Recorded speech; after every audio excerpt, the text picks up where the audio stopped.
قیام پاکستان کے بعد قومی سلامتی کا خطرہ وجود میں آ گیا تھا۔ ملک کے قیام کے بعد پوری دہائی سیاستدانوں اور سول اور ملٹری بیوروکریسی کے مابین سیاسی کشمکش میں گزری۔ اس کے نتیجے میں آئینی جمہوری سیاسی ادارے آپس میں لڑ پڑ رہے تھے۔ اس کا نتیجہ یہ نکلا کہ بار بار وزیر اعظم تبدیل ہوتے رہے، حکومتیں ٹوٹتی رہی اور ہٹکار ایوب خان نے حالات اور قیادت کو مدہوش قرار دیتے ہوئے اقتدار پر قبضہ کر لیا۔ وزیر اعظم کا اختیار کئی معاملات میں محدود ہوتا چلا گیا۔ اس وقت کے ایک وزیر اعظم حسین شہید سہروردی، جو مشرقی اور مغربی پاکستان کے مقبول لیڈروں میں سے ایک تھے، اس کو سول اور ملٹری بیوروکریسی کی جانب سے وزیر اعظم تو بنایا، لیکن ان پر کڑی شرائط بھی رکھی گئی تھی۔ اس میں یہ بھی تھا کہ فوج امور میں مداخلت نہیں کریں گے۔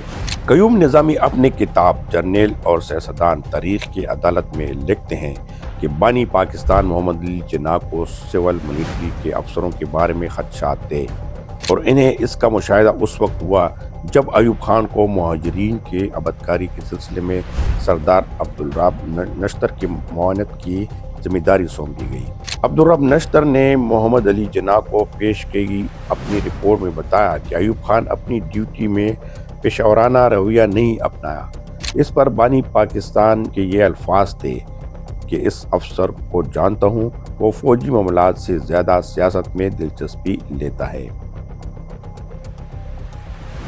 فاطمہ جناح سے بینظیر بھٹو تک قیوم نظامی اپنی مذکورہ کتاب میں لکھتے ہیں کہ جنرل ایوب نے اقتدار پر قبضے کے بعد اپنے پہلے خطاب میں سیاستدانوں کے بارے میں خاصی سخت الفاظ استعمال کیے تھے۔ واضح ہے کہ ایوب خان نے سیاستدانوں کو سیاست سے روکنے کے لیے ایک قانون بھی بنایا۔ اس قانون کے تحت نامور سیاستدانوں کو سیاست میں حصہ لینے سے نااہل بھی قرار دیا گیا تھا۔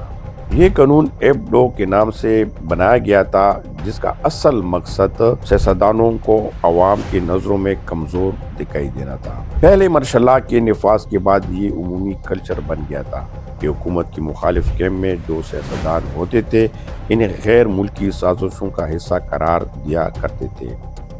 ایوب خان اور فاطمہ جناح کے مابین جب صدارتی معرکہ ہوا تو فاطمہ جناح کو بھی غدار تک کہا گیا۔ ان کی کردار کشی کی گئی۔ ایوب خان اور ان کے حامیوں کی جانب سے جو پمفلٹس تقسیم کی گئے، وہ فاطمہ جناح پر ملک توڑنے کے سازش اور الزامات تک لگائے گئے۔ حامد خان نے اپنی کتاب constitutional and political history of Pakistan میں لکھا، ایوب خان حکومت نے فاطمہ جناح کے خلاف غداری اور ملک دشمنی کا تاثر بنایا۔ ذوالفقار علی بھٹو، جنہوں نے آئینی پاکستان تشکیل دیا، پھانسی کے پھندے پہ چڑھ گئے، جبکہ ان کی بیٹی بینظیر بھٹو پر بھی غداری کے الزامات لگائے گئے۔ قیوم نظامی اپنی کتاب میں لکھتے ہیں کہ انڈیا کے وزیر اعظم راجیو گاندھی دسمبر 1988 اور جولائی 1989 میں پاکستان آئے تھے۔ راجیو اور بینظیر دونوں نوجوان لیڈر تھے۔ ان کے بارے میں عام تاثر یہ تھا کہ دونوں ماضی کی نفرتوں بھلا کر نئے دور کا آغاز کریں گے۔ پاکستان اور انڈیا کے مابین ایک دوسرے کے ایٹمی تنصیبات پر حملہ نہ کرنے معاہدہ طے پایا تھا۔ سیاسی کلیشر کے بارے میں راجیو گاندھی نے مثبت رد عمل کا مظاہرہ کیا۔ خفیہ ایجنسیوں نے دونوں لیڈروں کی ملاقاتوں کو مانیٹر کر کے یہ نتیجہ اخذ کیا کہ قومی سلامتی کے بارے میں بینظیر پر اعتماد نہیں کیا جا سکتا۔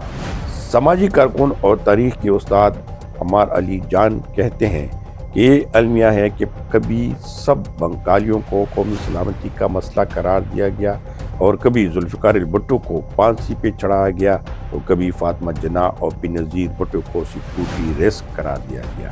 اب آتے ہیں نواز شریف اور پھر عمران خان پر۔ ہمیں اکتوبر 2020 میں میاں محمد نواز شریف اس تقریر کو ذہن میں رکھنا ہوگا جو انہوں نے اپوزیشن جماعتوں کے لیے پہلے جلسے میں ویڈیو لنک کے ذریعے کہا تھا کہ ملک کا آئین توڑنے والے محب وطن ہیں، اور اس جلسے میں موجود ملک کی سیاسی قیادت غدار ہے۔ انہوں نے اس وقت کے army chief general Qamar Javed Bajwa کو مخاطب کرتے ہوئے کہا تھا کہ آپ نواز شریف کو غدار کہنا ہے ضرور کہیں گے، مگر نواز شریف عوام کو ان کی ووٹ کی عزت دلوا کے رہے گا۔ اکتوبر ہی میں لاہور میں میاں محمد نواز شریف پر غداری اور ریاست کے خلاف اکسانے کا مقدمہ درج کیا گیا، جس پر ان کی جماعت کی جانب سے شدید رد عمل سامنے آیا۔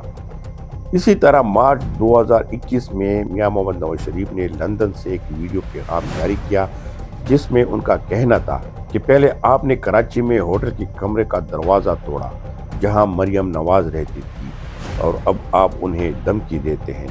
میاں محمد نواز شریف کا کہنا تھا کہ اگر مریم نواز کو کوئی نقصان پہنچا تو اس کی ذمہ دار عمران خان کے ساتھ ساتھ آرمی چیف قمر جاوید باجوہ اور DGI جنرل فیض حمید ہوں گے۔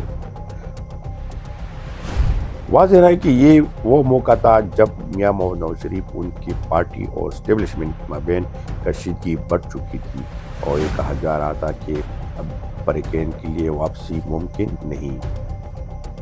مئی 2018 میں اس وقت کے وزیر اعظم شاہد حقان عباسی نے پارلیمنٹ میں خطاب کرتے ہوئے کہا جس نے ملک کو ناقابل تہذیب بنایا اس کے بارے میں غداری کی باتیں قابل قبول نہیں۔ شاہد حقان عباسی کے اس خطاب کا پس منظر یہ تھا کہ میاں محمد نواز شریف نے ایک انگریزی روزنامے کو انٹرویو دیا تھا جس میں انہوں نے کہا تھا کہ عسکری تنظیمیں فعال ہیں، انہیں غیر ریاستی عناصر کہا جاتا ہے، کیا ہم انہیں اجازت دے سکتے ہیں کہ وہ سرحد پار جا کر ممبئی میں 150 لوگوں کو قتل کریں؟ خود کو غدار دی جانے پر نواز شریف نے کہا تھا کہ اگر میں غدار ہوں تو قومی کمیشن بناؤ۔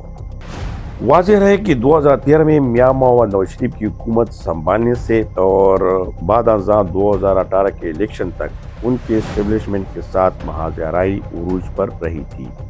میاں محمد نواز شریف اور اسٹیبلشمنٹ کی مابین محاذ آرائی 90 کے دہائی میں بھی وقفے سے جاری رہی تھی اور اس کا نقطہ عروج 12 اکتوبر 1999 کو نواز شریف کو اقتدار سے ہٹایا جانا تھا۔ جنرل پرویز مشرف کے دور میں نواز شریف اور ان کی بائی پر طیارہ اغوا کرنے کی سازش کا کیس بنایا گیا۔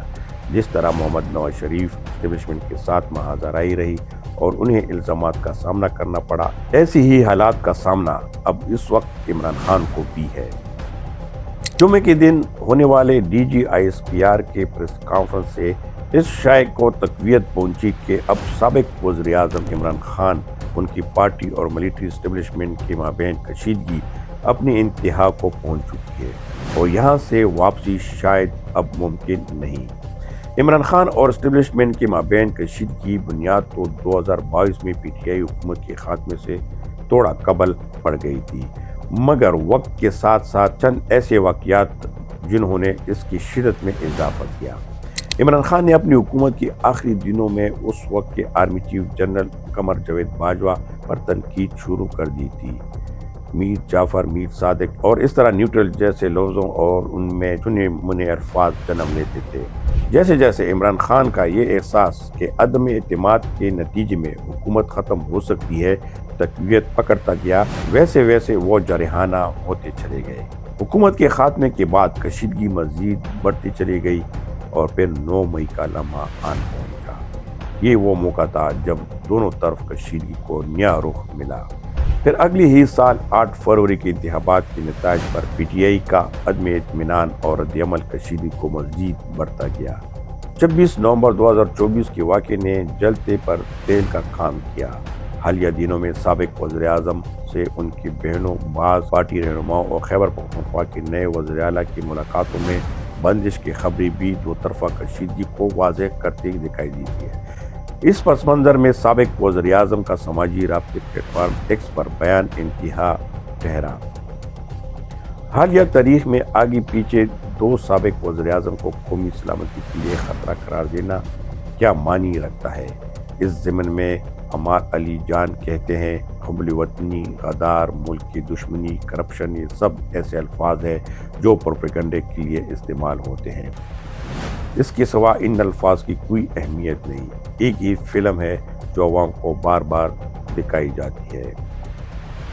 ایک طرف سیاسی رہنما ایک دوسرے پر ایسی نوعیت کے الزامات لگاتے ہیں تو دوسری طرف اسٹیبلشمنٹ میں بھی اپنی ناپسندیدہ سیاسی جماعتوں اور رہنماؤں پر الزامات لگاتے رہے ہیں۔ تاہم جب ملٹری اسٹیبلشمنٹ کے سیاستدان کو، خصوصاً ایسا شخص جو ملک کی وزیر اعظم رہا ہو، قومی سلامتی کے لیے خطرہ قرار دے تو یہ معاملہ سیاسی بیان بازی تک محدود نہیں رہتا۔ اس کے نتائج اندرونی سیاست اور سماج کو ضرور متاثر کرتی ہے، کیونکہ اسٹیبلشمنٹ اور سیاسی جماعتوں کے درمیان محاذ آرائی لمحے عرصے پر محیط ہو سکتی ہے۔ تاہم یہ کیسے عجیب طریق ہے جن پر غداری، غیر ملکی سازش اور ملک دشمنی کے الزامات لگائے جاتے رہے، بعد ازاں ان کو محب وطن بھی قرار دیا گیا۔ حسین شہید وردی، مولانا بشانی بھی غدار قرار دیے گئے تھے۔ ذوالفقار علی بھٹو مڈ توڑنے کا الزام لگا تو اس کی بیٹی کو غلام اسحاق خان کی صدارت کے دوران سیکورٹی رسک قرار دیا گیا۔ میاں محمد نواز شریف بھی ملک دشمن قرار پانے اور اب Imran Khan security risk they چکے ہیں۔